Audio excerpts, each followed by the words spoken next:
อย่าโดดก้อยอย่าโดด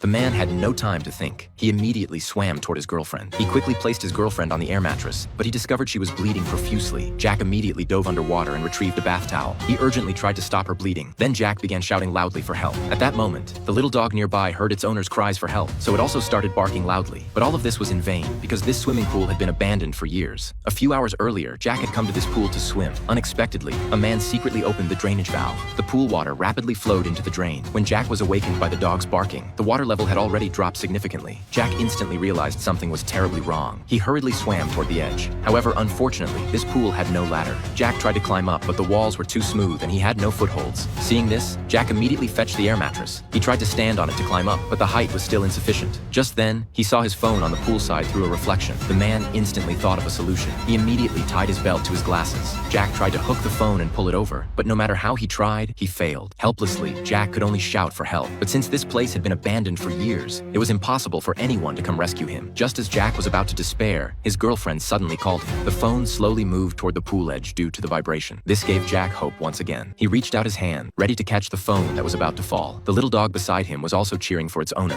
but it accidentally fell to the pool edge. The dog kept trying to climb up, but the wall was too slippery for it to manage. This situation put Jack in a dilemma. In the end, he decided to save the dog first. Jack immediately used the air mattress to push the dog up, but when he turned around, the phone had already fallen downward. This made the man deeply regretful. However, at that moment, he suddenly heard a vibrating sound behind him. Jack was delighted to discover the phone was still hanging at the pool edge. It turned out the charging cable was still connected to the phone. The man swam desperately toward it, but the water level had dropped again, and he couldn't reach the phone. Seeing the phone about to fall, Jack leaped upward with all his might, but he still didn't catch it. The phone ultimately fell into the water. Jack quickly dove down and picked up the phone, but unfortunately, it could no longer be turned on. He fell into despair once again. Do you think Jack can escape from the pool?